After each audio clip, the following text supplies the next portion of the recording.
Have you ever honestly wondered, are the things your birth month says about you merely a coincidence squeezed into a calendar? At first glance, it seems so. Just a date dropped into one of 12 little boxes, a line that slips unnoticed through school lists. But seen through Jung's window, the moment you were born is not only a question of when, it also carries the echo of, with what energy did you arrive? This isn't fortune-telling. It's a symbolic lens that helps you read life's rhythm, nature's speech, and the deep patterns of the human psyche together. Think of it like the opening chord of a melody. It doesn't determine the whole song by itself, yet it whispers where the piece might flow. That whisper lives in the pulse of the seasons, in the texture of wind, in the length of daylight and night, in the smell of soil, in the angle of light. When we arrive in the world, we fall into a single note of that melody, into a moment. That moment doesn't fix destiny like stone. It lends us a distinct tone.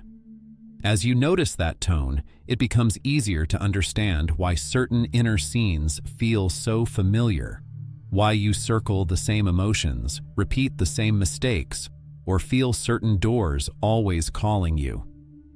Time is not neutral. As days grow longer, conversations stretch.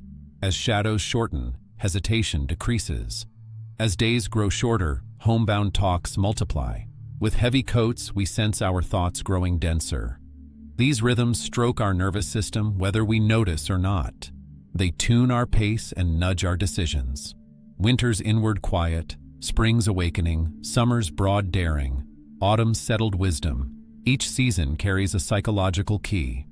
With a lens close to Jung's, months begin to look like words inside this larger seasonal sentence. To be born from a word is to carry that word's tone in your soul. Some of us draw instinctively from patience and continuity, some from novelty and courage, others from care and belonging, others from depth and transformation. This isn't about locking you in boxes, it's an invitation to hear yourself. So, how do we look into this mirror? First, let's be clear. Jung's approach is not about drafting astrological charts. It centers on the psychological value of symbols. Your family, your culture, your body, the choices you make, everything is on the stage. The energy of your birth month doesn't define you on its own, but like the song's opening chord, it refines the sense of direction. If we learn to listen for that whisper, we can accompany our tendencies, shadows included, more consciously. When we claim the light, we don't wage war on the shadow. We invite it to the table and work with intention. Because for Jung, archetypes are like two-sided coins. One face holds potential.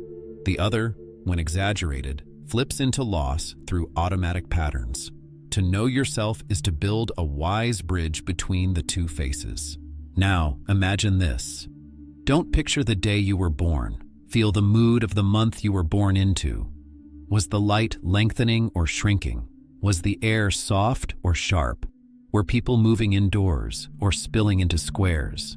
This is more than meteorology. It's the feeling of time. That feeling clings to your birth moment like a note resurfacing on the pages of your life. And remember, we won't read this as fate. We'll read it as a compass for awareness. The one who keeps a map in the pocket chooses the path more carefully.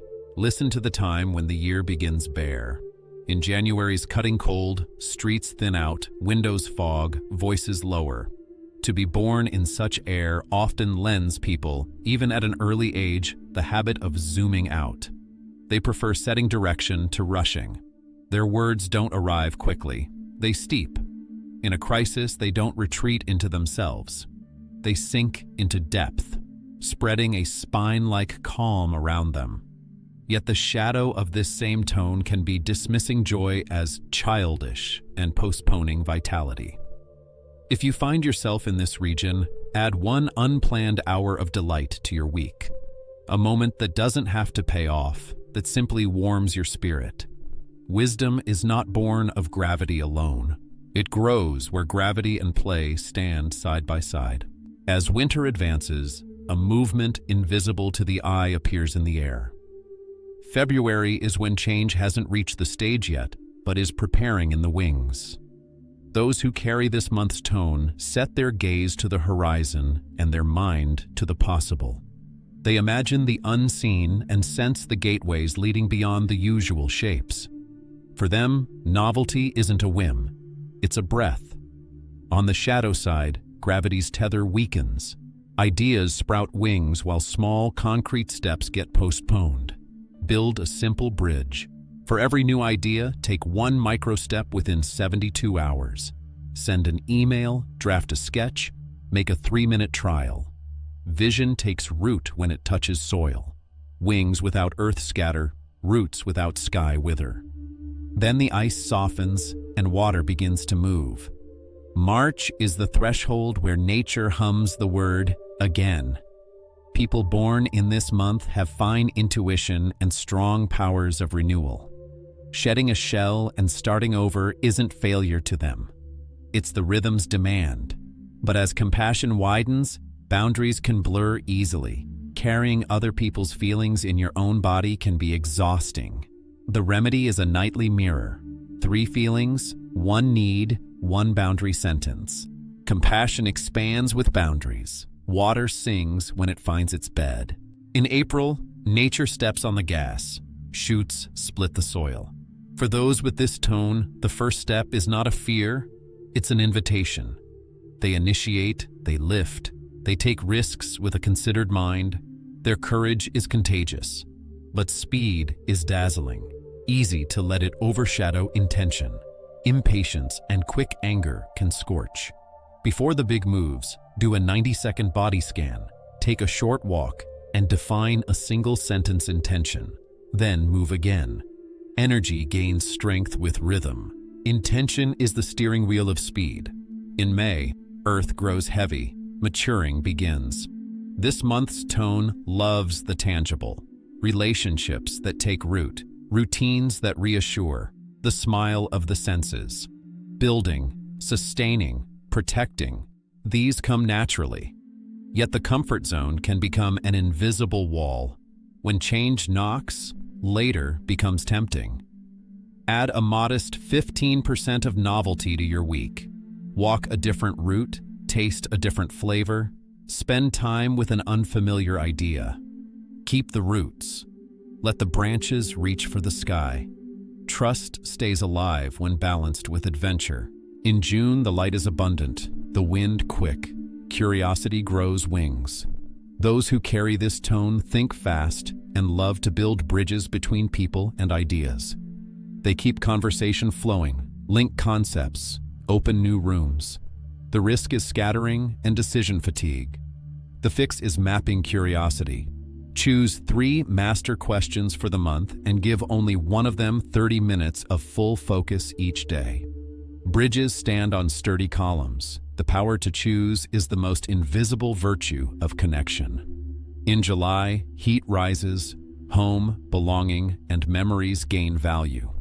The melody of this month is care, the subtle art of creating safe space for others. They hear feelings, name them, and hold them gently. But if you silence your own needs for the sake of peace, a hidden resentment begins to pool. Pair, I'm here for you, with, and I need these things for me. Boundaries are the shield of care. A heart that protects itself gives more generously. An empty cup can't water anyone. In August, the sun is brightest. Shadows are shortest. Those who breathe this month's air don't shy away from visibility because they feel responsible for it. They carry vision, set direction, build the stage. Yet a throne can quickly become a tower. Pride and control breed loneliness. The solution is simple and strong. Share power. Lead by listening first. Be the last to speak. Open micro-leadership spaces for 3 people. True leadership is the art of making others leaders. Shared light doesn't dazzle, it illuminates the road. With September comes harvest. Measurement, discernment, and method step forward. People with this tone turn chaos into system. They see detail and improve process. In pursuit of perfection, action can stall. Good enough gets despised. That's why it helps to embrace the first working version and treat the error log not as an archive of shame, but as an atlas of learning. When order breathes, creativity flows again. Finishing something beats postponing it forever. In October, colors spread and winds soften. The architect of relationships speaks. The gifts here are harmony, a sense of fairness, and an aesthetic language. But to avoid conflict, we may decorate the truth, and that grows fragility, not harmony, in the long run. Clarity is kindness. In a hard conversation, state your intention, need, and boundary in brief, honest sentences. Real harmony rises from tension that's been resolved. Peace is lasting when built around truth. In November, light recedes. The descent inward deepens. This month's melody is intensity and truth. Those unafraid to pose deep questions intuitively know the chemistry of transforming pain. They will not settle for surface. But depth without dosage becomes a pit, either too deep or not at all. Try 50 minutes of descent and 10 minutes of return, walking, stretching, a cold splash, to reattach the alchemy of insight to movement. Stillness accumulates silt. Flow works the weight through. Hearing your heartbeat in the dark teaches the value of light. And the year's closure, December. Appraisal and hope walk side by side. Those born now tend to see the big picture, build meaning, inspire. The danger is floating in abstraction and failing to bring wisdom down to earth. Pair 10 minutes of practice with 10 lines of reflection. Let knowledge enter the body. Teaching becomes life through daily action. The path is the sum of small, everyday steps. Big words cannot replace little steps. Everything up to here isn't meant to nail you to a label. It is meant to name your inner voice. What Jung called individuation is not polishing one part while denying the rest. It's getting seemingly opposite pieces to sit at the same table. When the warrior in you gains rhythm, when compassion joins with boundary, when curiosity meets focus, the shadow turns collaborator. Idolize one part and exile another, and the shadow gathers strength in the dark. Give each a role, and the system matures. Drawing closer to yourself is choosing direction by hearing all your parts. Now to the question, so what do I do with this? First, feel the tone of your birth month from the inside. To do this, close your eyes and imagine that month's stage in detail. The angle of light, the smell of the air, the manner of people, the sound of the streets. Then place one small step from today at the center of that scene. If the stage has taken up too much room, schedule a date with lightness. If your imagination is airborne but your feet won't land, use the 72-hour rule. If compassion is blurring boundaries, speak one clear "Me Too" sentence. If speed is shadowing intention, pause for 90 seconds, breathe, and reduce the intention to a single line. If comfort walls have risen, add 15% adventure. If curiosity is scattering you, choose one of your 3 questions. If visibility breeds loneliness, share power. If perfection delays movement, ship the first working version. If politeness is hiding truth, pair kindness with clarity. If depth is turning into weight, return to the body. If meaning floats, ground it with 10 minutes of action and 10 lines of thought. The same music plays in relationships. Calm is a backbone on hard days. On good days, don't forget play. Imagination and chance. Small prototypes create closeness. Feeling hears. Boundaries steady love. Courage lights the fire. Rhythm keeps the warmth. Trust lays roots. Small adventures stretch the branches. Conversation flows. Shared focus deepens the bond. Care wraps. Me Too prevents burnout. Vision sets direction. Sharing dissolves solitude. Order heals. Learning language binds the wound. Kindness speaks truth. When tension resolves, real harmony is born. Depth connects. When dosed well, it carries relationships. Meaning guides, but turning meaning into action keeps bonds alive. The same music plays in your work. Some hands are drawn to strategy, others to design, others to refinement, others to direction. Knowing your inclination simplifies role design. But again, this isn't to stuff you into a narrow lane. It's to widen you from the place where you begin strong. A leader who shares power grows their vision. An analyst who learns good enough multiplies productivity. A protector who can say "me too" keeps compassion sustainable. A visionary who grounds ideas within 72 hours translates dream into reality. In this way, your month's tone becomes a smart instrument that contributes to the composition of your life. You might ask, is this science or just a beautiful metaphor? Honest answer, symbolic reading doesn't offer iron physical laws. It works more like a good map. It isn't a one-to-one photograph of reality. Still, it helps you find the way. It doesn't deny biology, family, social conditions, luck, or effort.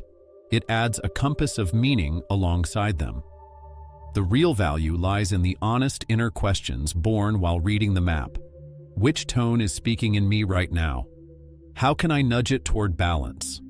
What single small step today will make tomorrow's road easier? These questions may be more valuable than ready-made answers from outside. Here's a 1-minute practice. Before you close this video, imagine the stage of your birth month in detail. The light, the smell, the sound, the wind. Place one small stone from today at the center. A sentence, a breath, a boundary, an action. To January's sage, add lightness. To February's visionary, add a concrete step. To March's reborn, add a boundary. To April's warrior, add rhythm. To May's builder, add a small adventure. To June's seeker, add a single focus. To July's protector, add me too. To August's leader, add shared power. To September's analyst, add the first working version. To October's diplomat, add clarity.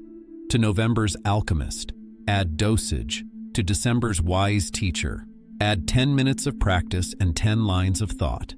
Each day, knock gently on someone's door. Your birth month is not random, and it doesn't rule you either. It's a tone. And as you learn to converse with that tone, you begin to compose the music of your life with more consciousness. Jung's road of individuation starts when you can peel off the outer labels and say, I have this in me, and this too. If the map stays in a drawer, it's just paper. Tested daily with a small step, it becomes direction. From outside, all this may seem romantic, yet at its heart lies responsibility. Turning "this is how I am" into "this is my tendency, and this is how I'm working with it."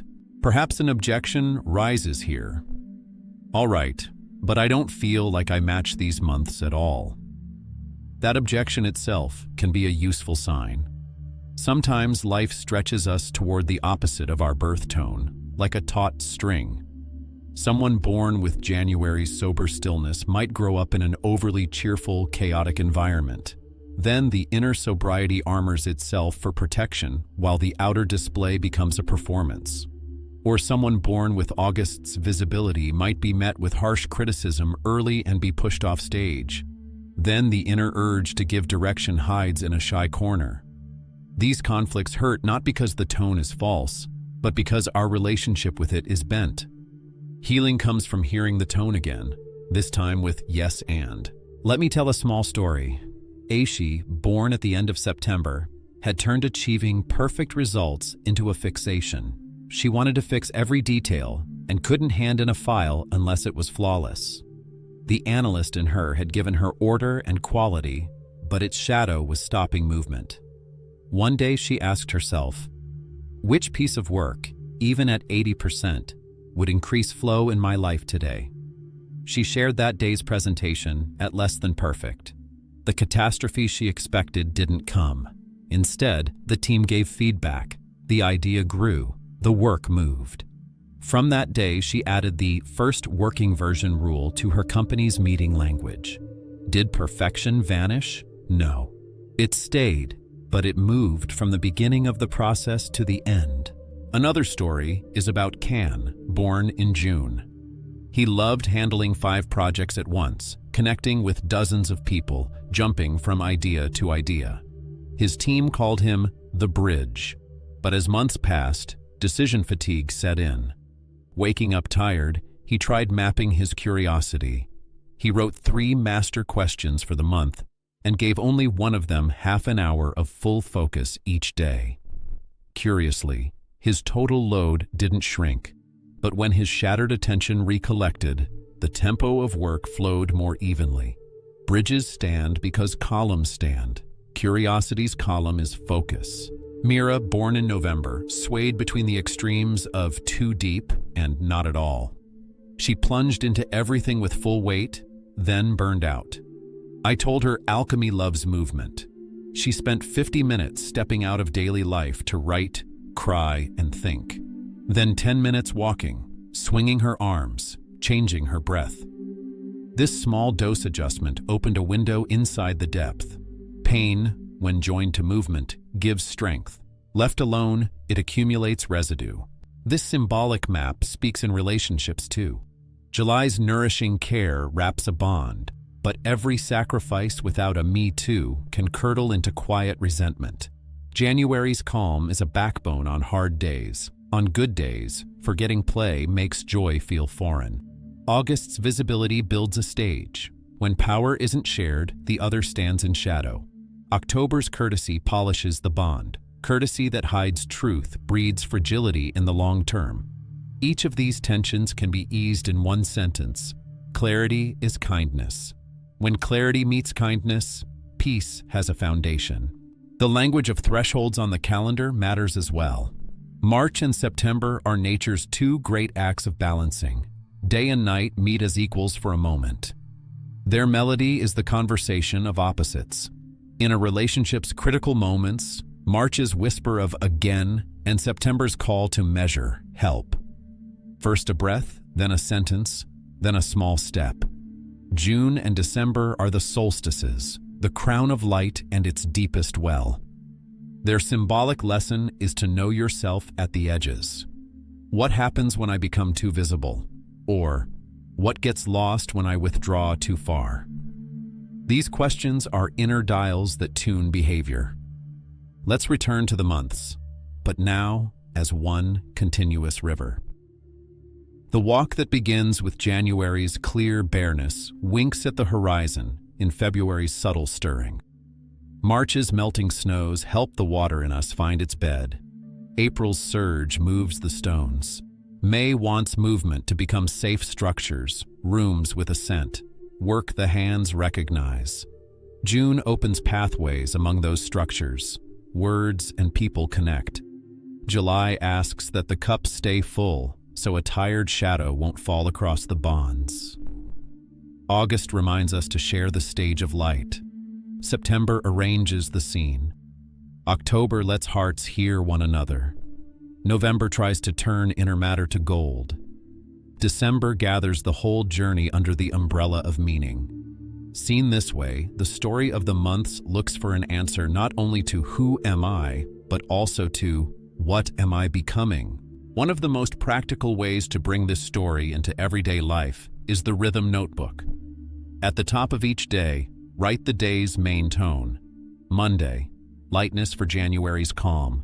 Tuesday, rhythm for April's thrust. Wednesday, steady columns for June's bridges. Thursday, space for September's order. Friday, courage for October's clarity with kindness. Saturday, sharing for August's visibility.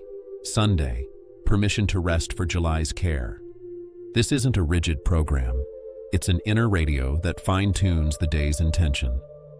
Within a few weeks, you'll notice your behavior beginning to self-regulate. Another simple but effective practice is the pact with the shadow. Treat your shadow tendency like a colleague and write a contract with it. I see you. I know you want to protect me. I'll give you 20 minutes, 3 days a week, but you won't take the wheel at decision time. Don't hesitate to write that down and put it where you'll see it. The shadow shouts when exiled. It softens when heard. Then your month's tone learns to harmonize with the rest of the orchestra, rising and falling through life like an instrument. Of course, none of this will untie every knot in your life on its own. But to untie a knot, you must first see where it is. Symbolic readings bring the knot to your fingertips. From there, what matters is small but steady moves. The honest questions that arise inside are often your best teachers. Which tone is speaking in me now? How can I nudge it one click toward balance? What single, consistent step will I take today? These may be worth more than ready answers, because you answer them by living. If you wish, take 1 minute alone now. Imagine the stage of your birth month in detail, the angle of light, the smell of air, the manner of people, the street's sound. Notice where your body softens and where it tightens. If a small inner signal appears, catch it and choose one action to accompany it today. A message, a breath, a boundary, a first version, a 10-minute walk. Big transformations rarely come from showy explosions.